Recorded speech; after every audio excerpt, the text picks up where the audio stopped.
You know the meme of the guy holding up the cardboard thing that's like he's like on the street? So I say that guy is social media. So you're basically on the street with like your cardboard sign. Some people see it, some people don't. And then like somebody joining your email address is like you're being invited into their living room. It's like a much more intimate space. Welcome to Girls Make Bank, the podcast show for women who want to learn the art of selling for business and for life. I'm Jack White, seasoned sales professional, entrepreneur, and owner of Honeybees Group. Come back each week to hear inspiring stories from some of our favorite business owners. Learn how to take the ache out of selling and make bank. We're all in this together, so let's get started. Hello and welcome back to Girls Make Bank. We are in for a very, very special treat. Today, I am with Lindsay Smith. Lindsay Smith is a new friend to me and Honeybees Group and Girls Make Bank. We met through Laura Sinclair, who I was on her podcast. She's going to be a guest on this podcast. And immediately I knew she was somebody that I wanted to know. She is all in on email, the way I love email. She is a genius copywriter. She works with female entrepreneurs. And one of the things I want to dig in with Lindsay today is the nurture part of the funnel, which I think is often underserved. And so I want to give a big welcome to Lindsay Smith. Welcome to Girls Make Bank. Oh, thanks for having me. I'm very excited. I am very excited to have you here. To kick us off, tell us a little bit about yourself and your journey to founding Lindsay Smith Creative. Yeah, sure. So it's a bit winding. I'll give you the short version. So I am Canadian. I live in Canada. So here in Canada, we have CBC. We have CBC Radio, we have CBC TV. So I actually started out my career in journalism. My first degree was in journalism, and I immediately got a job at CBC Radio in Prince Edward Island, which is our smallest province in the entire country, and it is a very tiny island. So then I started freelancing a lot as a journalist. I'm originally from Montreal, so I went back to Montreal, freelanced, and did a lot of like magazine and newspaper stuff when those things existed. Do they even exist anymore? I know. And then I kind of accidentally fell into advertising, where I worked as a copywriter for like 12, 13 years. Then after having kids, it was not such a sustainable industry because it's not really a 9-to-5 industry. It's kind of like a 9 till the work is done type of industry. It's a lifestyle, not a job. 100%. Yeah. So when I was like 20, early 30s, it was great, but it just was not. Yeah, it just was not family friendly. So I think after my oldest was born, I kind of started freelancing again, sort of accidentally, because advertising is a very transitory industry. So a lot of my former colleagues had either moved agencies or like moved to Europe or like moved to the US. So I had a lot of people just being like, hey, we need a writer. Hey, we need a writer. I'd just be like, okay. So I like took on these projects, and then people were asking me to do like a lot of like community management. It was called community management back in the day, social media management type stuff. I was like, sure. So I took on those kinds of clients too. And it was like not very official until like a couple of years ago, where I was like, okay, like I think I made my own website on Squarespace. It was really bad. DIY'd it. And then I kind of like, I noticed a bit of a gap in the industry. Like I was creating content for people, but I was like, okay, it's missing a bit. Even though I'm very good at like mimicking other people's brand voice and stuff, like I can do that. I just was like creating content for people. Like it's missing their brand voice. It's missing like their energy. It's missing their intention. So on the content side, I started teaching like everything I had, my 20 years of experience in journalism and marketing and advertising and copywriting. I was like, how can I put that together and teach like small business owners how to create content for themselves? So I still take on my own copywriting clients. I love it. I nerd out on it. I do a lot of web copy. Sometimes I do email copy for clients, or do like email sequences or something for clients. But on the content side, I do a lot of sort of teaching and mentoring. I absolutely love that. And similar to so many women, I say that you became an accidental entrepreneur. You never like officially set out to like do your own thing. It was sort of life circumstances, family circumstances, career circumstances launched you into entrepreneurship. That's similar to how I started also. Yeah. And I think so many women where all of a sudden you realize, oh, I've found my next full-time role and it's working for myself doing what Yes. I do. So talk to me a little bit about the coaching side of your business because I've worked with copy editors and copywriters in my own business. And I love that you're helping people sort of find their own voice and guide them through that because I have a very specific point of view and perspective on what it is I do. That is hard to translate for other people. And I'm sure there are, different professionals or businesses where that's the same case. And so talk to us about what that training or coaching or course looks like.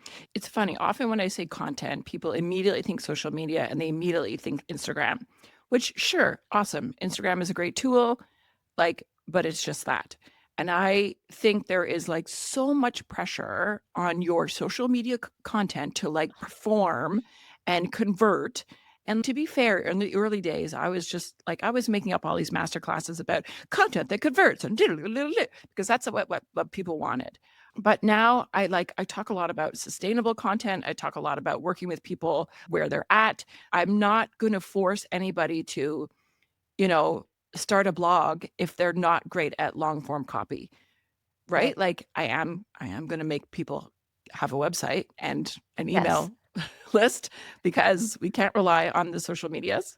But I think it's, and I think that's why my approach is very different. There are a lot of awesome people out there who focus only on Instagram, who focus only on TikTok. They're great. They're awesome. Yes, they will give you a bunch of templates and tell you exactly what to say.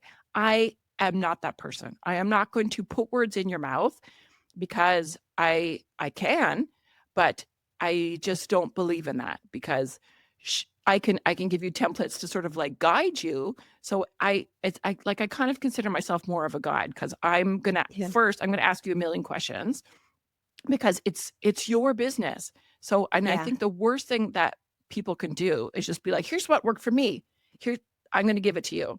So I work with people where they're at. We have to take into account people's energy levels, like especially if you're a parent or you're, I don't know, you have a sick spouse or, or you have another part-time job. Like we have to take these things into account. We have to take into account people's like comfort level. Like I'm not going to force somebody to like show up and like, I don't know, cry in their Instagram.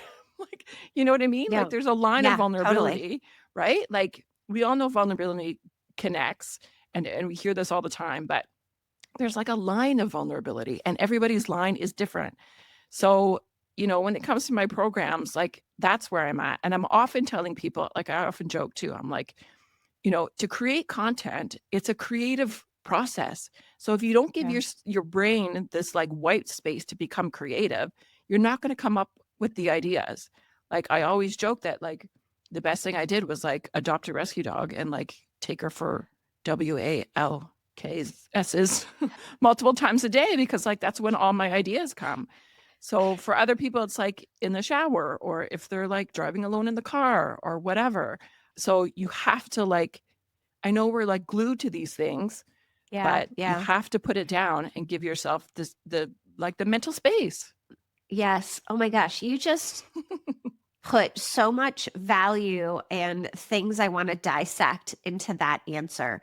And the first one is, you don't have to be everywhere. You don't have to be on all of the socials. You don't have to be creating content that doesn't feel aligned. The two things you have to do, which this is why I like immediately connected with you. You have to have a website. You have to have email. Those are the only audiences you own.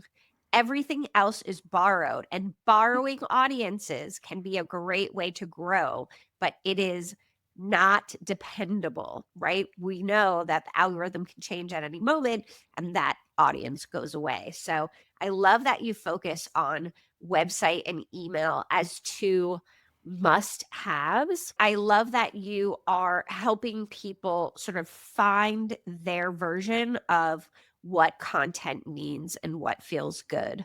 And so, like, talk to me about email a little bit and how you help your clients use email in their business.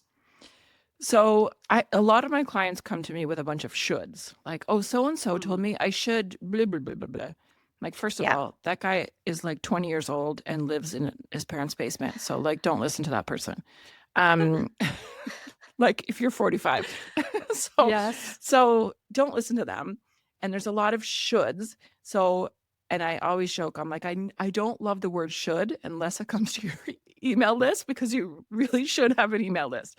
And it's different for different people. So I work with a lot of small business owners who often have like a local audience. So the way they build their email list is very different from like someone who has an online business, because the way we're taught online is to have like a super valuable lead magnet, or whether it's like a downloadable thing or a masterclass or whatever it is, Yes. has to be super. Again, like when we talk about lead magnets, it consumers are extremely savvy now. So if you're not giving them your best stuff, like, then don't Yes. even bother. It's got to be They really know, they good. know, and They yeah, and know. then it's They like know. you've not only wasted a lead, you've turned off a lead. Yes, Like, exactly. now they don't wanna have anything to do with you. Yes, They want, yes. and that's the worst thing you can do. Yeah, agreed. So my small business owner folks, like a lead magnet doesn't necessarily work for them because they don't have an international audience; they have a local audience. So for them Mhm. to build, a list, it's a little bit different. And then on the other, like once you have captured somebody's email address, and I always say, like, the meme of the guy holding up the cardboard thing that's like, and he's like on the street, Yes, and and he's he's, like, always he making always has. these bold Yeah. statements. Yeah. Yeah. So I say that guy is social media. So you're basically on the street with like your cardboard sign. Some people see Yep. it, some people don't. And then like somebody joining your email address is like you're being invited into their living room. It's like a Yes. much more intimate space. Yes. So being able to be in somebody's inbox is like kind of like an honor, I think. Yeah. So you have to Yes. treat it like that. You have to treat it like, thank you for inviting me into your living room. Now you have to sort of be gracious to your hosts, kind of thing. So if you're an online person and you do have a lead magnet, on the other side of that is like your welcome sequence or your nurture sequence. And you have to look at, okay, how am I welcoming this person into my world? Also, you don't have to sell something off your nurture sequence or your welcome sequence if you don't want to. I was always taught that you had to. And then I was like, why do I have to? And then on the other side, like if you're, depending on what email provider you're using, like if they're being added to your bigger list, you also have to think about that, because they might be getting like 2 emails a day from your Yeah. nurture sequence or your welcome sequence and from your regular list. So you have to think about those things too. So you also have to think about, the way all of your emails are being delivered and what's the client experience on the other end. Yeah. I love that. And so you talked a little bit about onboarding sequences. Walk us through the different types of email sequences you typically recommend for a business. And most of the women who listen to Girls Make Bank are small business owners. They could have a product that they sell. Most of us are service providers that are, kind of working with clients that are everywhere. So you talked about onboarding, you talked about potentially selling within email. Where's nurturing and sort of re-engagement? Like, what's the flow that we should think about and how we should use email sequences within our newsletters? So there's a couple things. So some audiences are very used to being sold to. So you also have to think about, again, like who's on the other end. So that's one thing. Two, nurture content or nurture sequences, or nurture any kind of nurture content really is kind of the bridge. It's the bridge between somebody coming in your inbox, for example, and then, creating sales emails. It's like, it's sort of I'm using my hands, or we're recording this. Yeah. There's video, Yeah. right? Okay. Yeah. So I'm using Yep. my hands. So it's the bridge. It's like the Yeah. in-between stuff. And most people forget about the in-between stuff because they're thinking, which is fine. Like, we're all business Yeah. owners. Like, Yeah. even though we're doing something that we love, we are here to make money so that we don't have to go back to our other Yep. jobs. Yeah. So it acts as a bridge. And I have some clients who are very good at the sales part. They're very good at the promotion part, and they forget about the in between. And they have audiences who are sort of warmed up enough that if they do write sales emails, they do very well. But some people have audiences who are not used to that. So I Yeah. think you have to treat nurture content the way it's like, you don't always have to have a call to action in your email. I know there are people who are going to disagree with me, but you don't always have to have one. I Yeah. think you just think of it as like, I always talk about like, you have to have the hooray email, like, hooray, you're here, yippee. Then you have to have the like, let's get to know each other email. Then you have like a check-in email, be like if they downloaded a thing, be like, Yep. hey, blah, blah, blah, blah, blah, blah, blah. How'd you And then like that thing? how'd you Yeah. like that thing? Right. And then these sequences, I often say, like, hi, I am a real person that's writing these. It is me, Lindsay Smith, that's writing them. So I often invite people to just like reply to my email. If I do include any kind of call to action, it's often like, I'd love to hear from you. Da, da, da, da, da. Like, I often remind people that it's not like some assistant writing, it's actually me. Yeah. So you can use that as a call to action. And also you can get a lot of like market research that way too. I think market research is something that's like overlooked a lot, because the best nurture content, or I always say the best compliment on your content is somebody feeling seen, understood, and heard. Or no, Yeah. I made up an acronym. SHOE. Seen, heard, and understood. Seen, heard, and understood. Shoo. Shoo. I like it. No. Shoo. Which sounds the opposite. I It sounds know, like you're I know, repelling when I you want know. them to come, but I Yeah. get it. Yeah. So I always find like that's the best compliment on your client. Not that like the time of somebody like buying something off your Instagram post is like 7 years ago. Like, we're Yeah. past that. So Yep. like the best compliment you can get is somebody being like, "Oh my God, are you in my brain? Like, what, I really need to hear this today." Like, that's the best kind of stuff that you can get, because it means that you're emotionally connecting with somebody. And really, I think that's the role of content nowadays. Like, not the like, oh, DM me to buy the Yeah. Yeah. I think that's exactly right. And I love the idea of the onboarding sequence because it's so powerful. Hey, I'm so happy you're here, because in the world of spam, right? Like, whether it's text messaging is becoming like so spammy, emails are still so spammy. It's the hi, I'm happy you're here. I love that this is who I am. The how is that thing going that like got you to me? I love a good onboarding sequence because, email, I think, is such a powerful tool to build trust and authority Yes. with whoever it is. Mhm. And when I give someone my email address and I immediately feel like I am just getting these emails that are so long, they take so much of my time to read. And I walk away and I'm thinking, what did I just get out of that? And they were selling me the whole time. They weren't giving any value. That's like a delete for me. And Mhm. it goes back to you lose the customer's attention, which is like what you need in order to sell. So I love the onboarding sequence. In the sales circle, we're starting to build our email newsletter funnels right now with this cohort of women business owners. And one of the members was, we were talking about a funnel, and she's like, well, talk to me about like the sales funnel. And we were talking about it in terms of email. And I said, oh, I guess don't think of it so much as a funnel.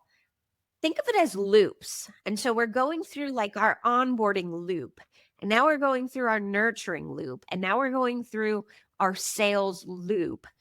And, it's not a one way. Like, this is an ongoing relationship. And think of it as loops. And then after your sales loop, you go back to the nurturing loop, right? And it's like, how can you create, that like when somebody gets your email in their inbox, they want to open it because they know it's going to have something really interesting and valuable in there. So And I love that. So I would encourage your listeners to like look at their own inbox. Like go to your inbox right Oh, now and open it, whether it's like your regular whatever yeah. inbox. I call it like we get Like your like personal. we get like 97 emails from the kids' school. It's like a full-time job. Or like my professional inbox or whatever. And Yeah. I would just like go through it and just like open your phone right now or your desktop or your laptop or whatever and notice, just scan it and notice like which email are you going to open first and why? Is it the subject line? Is it from somebody that you know? Because you know their emails are really good. And like what you said about like, these super long emails. There's something I talk a lot about is in long form content is breathing room. So you do not need to pack your email with, 850 words. It can be 50 words. It does not, like one paragraph can be one line. Every new thought, give it a new line because it's, people are scanning it. It has to be absorbable to some people's eyeballs. And more often than not, they're probably looking at it on their phone. So it has to like, I know I think there's a bit of an argument about whether or not people have attention spans online or if it's just boring content. So I'm not sure we have attention spans. And when you think about it, when you're checking your email, whatever, like chances are you're probably doing something else unless I'm checking it on my laptop. So you have to think about these kinds of things. And, depending on what your brand is and what your brand tone or brand voice is, like sometimes I think using the idea of like entertainment is not Yeah. necessarily a bad thing because I think it was like, what's her name? Shannon McKinstry. She's like an Instagram. Anyway, I like the stuff she puts out. The way she described like somebody's account, she's like, you want it to be like their comfort place. I was like, that's it. Yeah. You want it to become That's their it. comfort space. Like you want them to look forward to your emails to be like, oh yeah, she's so funny. Oh yeah, I love what she Yeah. shares. And that's the role of nurture content. Yes, there's always going to be a place to sell. There's always, that's why we're building these lists. Yeah. But you still have to nurture that audience. You have to nurture anybody. Like that's all marketing Yeah. is Yeah. building relationships and nurturing those relationships. Yeah. That's exactly I'm right. off my soapbox. I know. I know. And so talk to me about metrics on email and metrics on content in general. Because I know for myself, when I started creating content, when I launched my email newsletter, when I launched Girls Make Bank, it was my first foray into creating content. So I have three main sort of content funnels right now: the podcast, LinkedIn, and my email newsletter. Mm-hmm. Talk to me about how to create a potentially separate but linked content strategy across multiple channels, and what metrics should you be looking at to sort of figure out if your content is resonating the way you want it to. So, yeah, I think one, you can repurpose your stuff. So Yeah. I often, the way we worked in advertising is like, we often came up with these like big, massive ideas. And then those would like, it would be like a huge campaign idea. And then like, we would adapt that idea for radio. We'd adapt that idea for TV. We'd adapt that idea for a billboard. So I often think of Yeah. content creation as the same way. Like if you can come up with the big idea, then it just filters into whatever platforms you're using, whatever content is at the top of your funnel, whatever it is. Like if it's a podcast, if it's a YouTube, if it's your blog, whatever it is, whatever your top of funnel stuff is. So we often think that everybody's watching us all the time, and they are not. Yeah. They are too busy thinking about themselves. Oftentimes, again, all my ideas come when I'm walking the dog. But like those ideas, I will probably turn them into an email. I will probably turn that email into a podcast episode, and I'll just get into more depth. I'll probably turn that idea into some sort of social media post. So it's okay to repurpose stuff. It doesn't have to be copy and paste. It just can be the same idea or like one little nugget from whatever it is that you did. The metrics, social media metrics, I don't pay a ton of attention to because I think we can get sucked in and like lose our mind. Sometimes I like peek at them just to see what people are like liking and absorbing. Also, P.S. Sometimes I repost the same Instagram stuff like 3 months later. Nobody knows. Nobody knows. I love that. Don't tell anybody. So you can do that. Your secret is safe here. Okay, thanks. And, email, I think I don't know. My open rates are particularly high, but it also depends on the size of your list. Like the bigger your list, Right. the lower your That's open true. rates are going to be. Yes. I think some people argue that subject lines are not that important. I say they are because Who is saying that subject lines are not important? I don't know. Those people need to get out of the content game. No, not me. So, subject lines often it's that's what creates the interest. And then you have to deliver. sure. It's like, I call it Marco Polo because like Marco is like the Oh. subject line and like the Polo is like the preview line or the like body copy of your email. So you have to be Yeah. like Marco Polo. Like if you don't deliver, I don't know why I had to sing Yeah. that, but if you don't deliver in your email, then you're going to lose people. So Yes. yeah, not to put any pressure, but open rates, I think like over 30%, I would consider that great. Like click-through Yeah. rates, probably I think like 3% is probably high. I think like buying from email, I think it's an average of like 3%. So I think every 100 emails you send, three people will buy. However, email does have a much higher ROI than social stuff.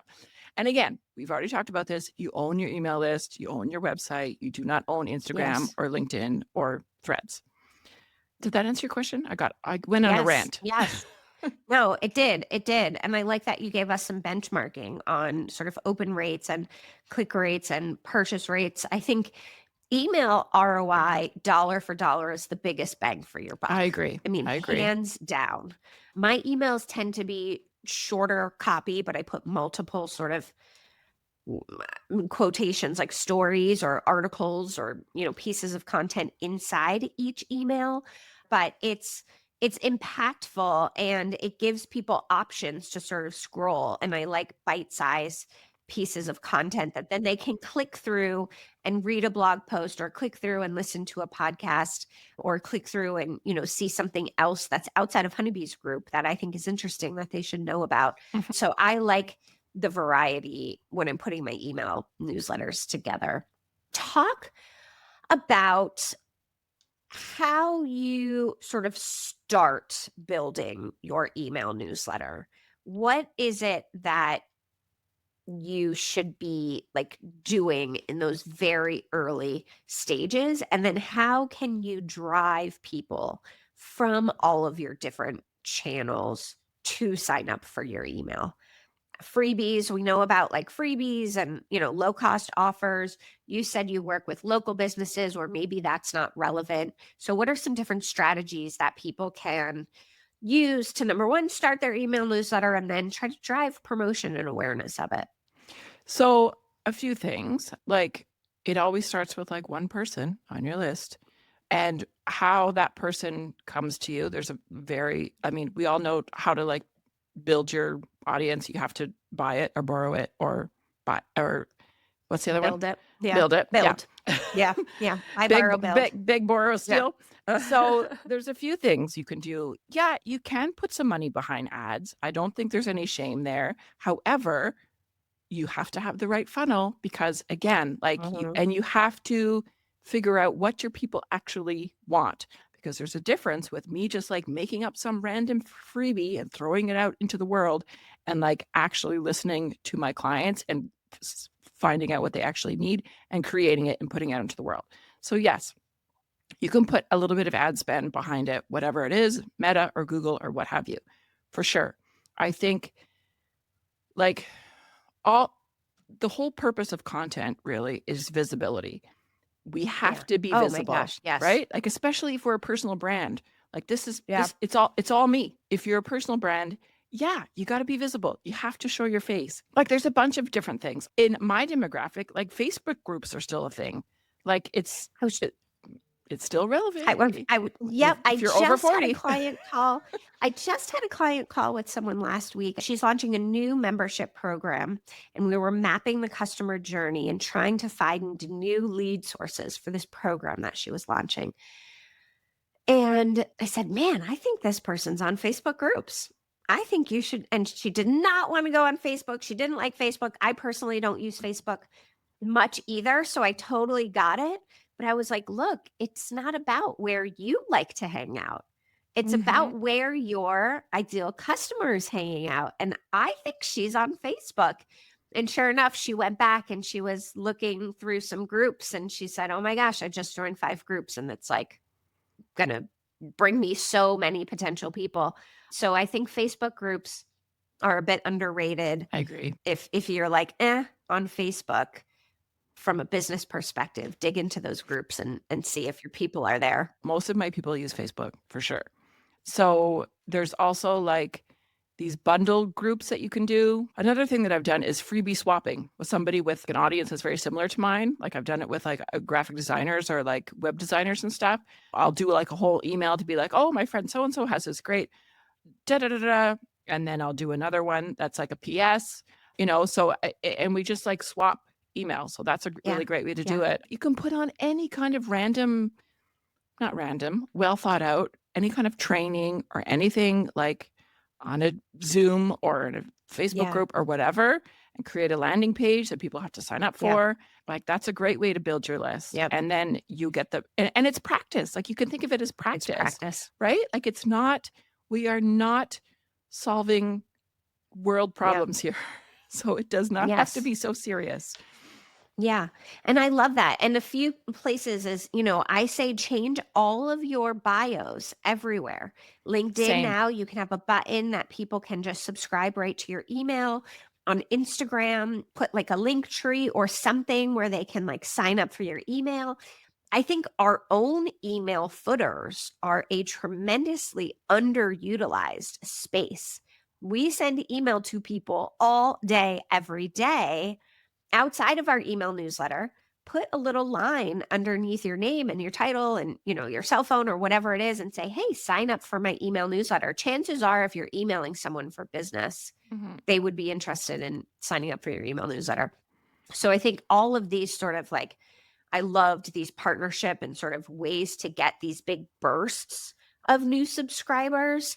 And then all of the sort of static ways that anytime, somebody finds you on LinkedIn and then, they're like, oh yeah, I'm really interested in what Jack or Lindsay has to say. Let me sign up for their email newsletter. I think that's really important. And then sometimes I've seen people who are half my age, like they have like a title for their newsletter, like it's called the something something or the blah blah blah. Like I don't know, that could be approach that works for some people. And the idea is like there is no lead magnet. The reason you sign up for someone's email list is just because it's so valuable, because the emails are so fun. Like sometimes I talk about that too. I'm just like, I send really good emails, so you should probably be in my list because So you should I'm get very them. cool. I will say, Because I'm good however, at what I do. I know, So I know, and I'm very funny. So, however, I will say there is like a gray area where I've seen people like that I've like had a Zoom coffee date or whatever with, and they add me yeah. to their list, and I'm kind of like, I didn't sign up for that. Yeah, so somebody was asking me about that, and I sort of said, like, "Oh, I'm not sure about it." I think if you clearly have like a note or checkbox Yes. where they have the right to opt out, that is a good best practice, because canned spam is a real thing. Now, Yep. nobody is probably going to come after me and try to sue me for putting them on my email newsletter list. I'm nobody. They, won't get much out of that. The juice won't be worth the squeeze, so to speak, if they came after me. But again, it's about leaving that bad taste in someone's Yes. mouth. And Yes. you really Yeah. want to make sure, if someone's booking a call with you or giving you a piece of information, you're respecting that and kind of treat people the way you would want to be treated. Yeah. Yeah. And Like and that like golden rule. yes. And I think there's like you always have to have an unsubscribe button, but most email providers Yes. will have that anyway, so it's not that Require big of a that. deal. It is a good reminder because, giving people a way to opt out, making sure they know that they're opting in. One of the ways I love both delivering content, creating content that you can repurpose, and building an email newsletter list is by doing, you talked about this a little bit, like live whether it's a free workshop or a webinar or giving some sort of value. I think from a sales perspective in general, giving value first is really important. There's this whole, I've seen a bunch of people talk about like, oh, don't give free education, don't give free, content that nobody's going to buy from you if you do that. And I just think that's like a load of bull. People are still It's like saying that? something yes, Oh, get it's lost. something that I'm raging against because I feel like I don't care if someone comes to my webinar or my workshop and they only want the free content.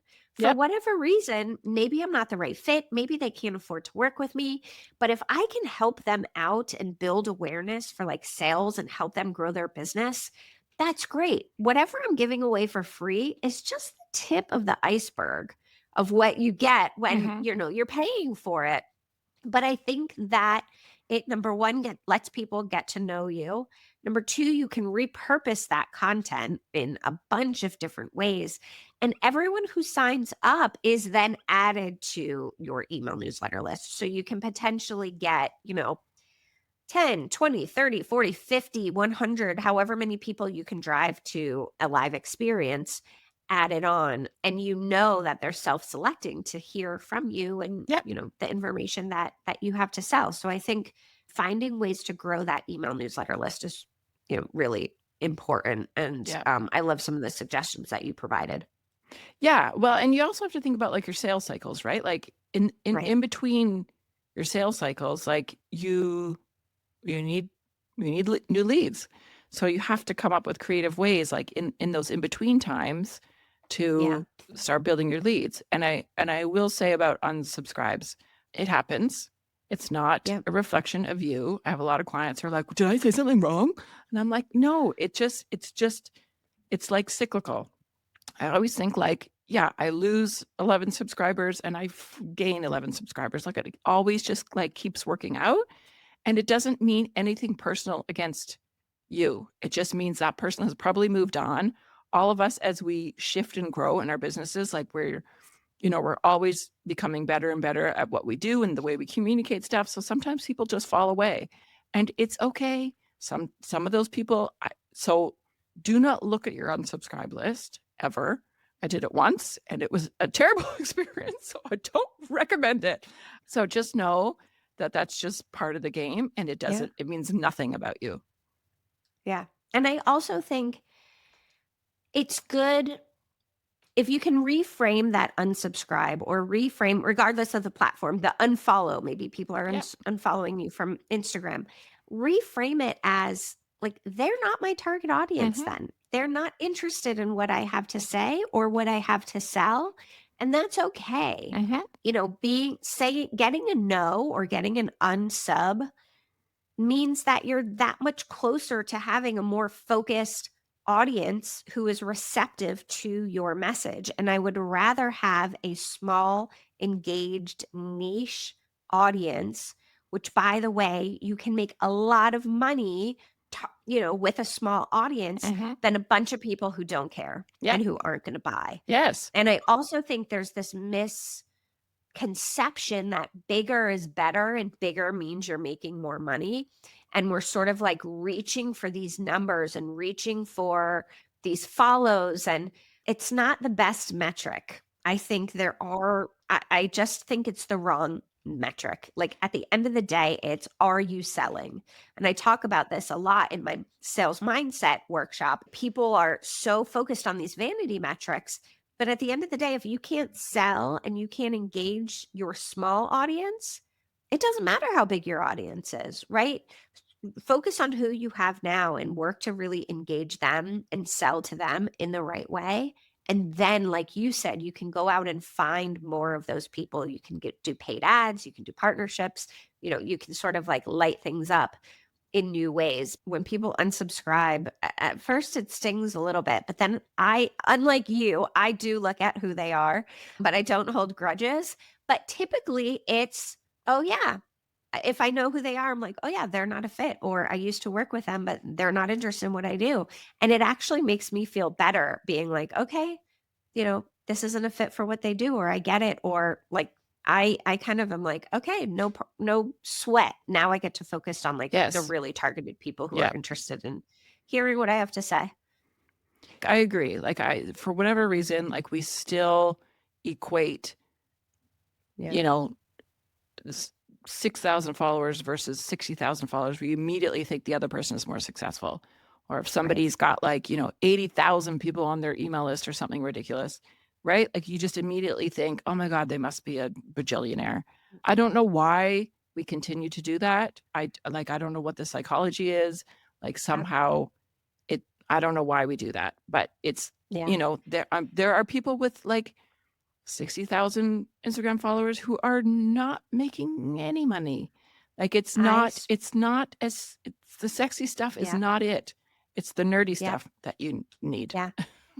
I was working with someone who had a huge social following across 3 different platforms and were not making any money Yes. and barely scrape, 2 quarters together to make 50 cents. Yeah. And we had to work on the content, and they were, as we were doing that, they were losing followers and were getting really bent out of shape about it. And I said, look, these people aren't buying from you. So the point of having people following you, if they're not buying, like, do you want to be an influencer or do you want to have a business? Yes. People What's get your mixed goal up here? What is your Yes. goal? Yeah. Do you want to make money or do you want to have a big subscriber number? Sometimes you can do both. A lot Yep. of people can do both. I'm not saying that you have to choose, but if you have to choose, make the money. Yep. Oh my God, Don't 100%. go for the big Yes. following. Yes. Well, and it's like if you can't serve the 60 people, how are you going to serve the 600,000 people? That's what I think too. Which just comes back to like your messaging has to be super clear. Your market position has to be like super clear. Like you have to know exactly who you're speaking to. If you can't do any of that stuff, then nothing is going to work. Nothing else matters. That's right. So, Lindsay, how can people find you if they want to take your course, learn more, subscribe to your fantastic email newsletter? How can we find you? So everywhere, I am lindsaysmithcreative.ca.